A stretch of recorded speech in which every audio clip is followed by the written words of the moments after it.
मंजू तिवारी आप सभी का स्वागत करती हूँ नेहा नीतीश चौबे पर। यहाँ पर आपको अच्छे गीत सुनने को मिलेंगे। और ये अनुपमा तिवारी लोकगीत है।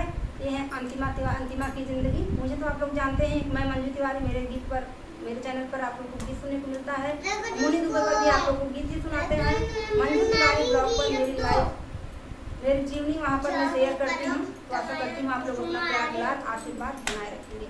आइए सुनते हैं बहुत ही प्यारा सा मेरी सासू माँ का नाच। रस गोल गोल दूधवा मलाया लागेला, रस गोल गोल दूधवा मलैया लागेला, रस गोल गोल दूधवा मलैया लागेला। ससुर की बोलिया कैसे लागेला, ससुर जी की बोलिया कैसे लागेला, जैसे हमारी मिलिया खटैया लागेला, जैसे हमारी मिलिया खटैया लागेला।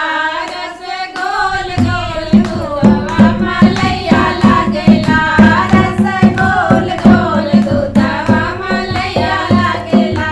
की बोलिया कैसे लागेला, जननी की बोलिया कैसे लागेला, जैसे मिर्चा मिर्चैया खेती तैया लागेला, जैसे मिर्चा मिर्चैया खेती तैया लागेला।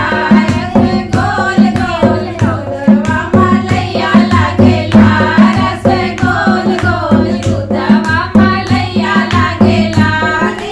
बोलिया कैसे लागेला, नंदी की बोलिया कैसे लागेला, जैसे करवा करैया तैया लागेला, जैसे करवा करैया तैया लागेला।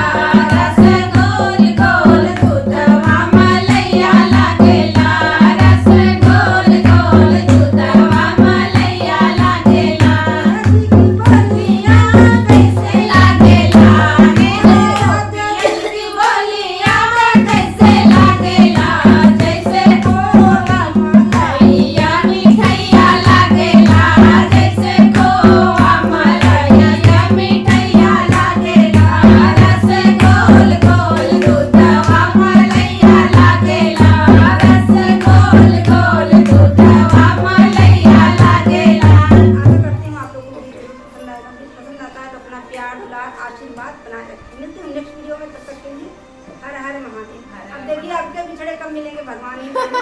लेकिन आप लोग अपना प्यार दुलार आशीर्वाद इन सभी को और हमको भी दीजिएगा। चलिए, बाय।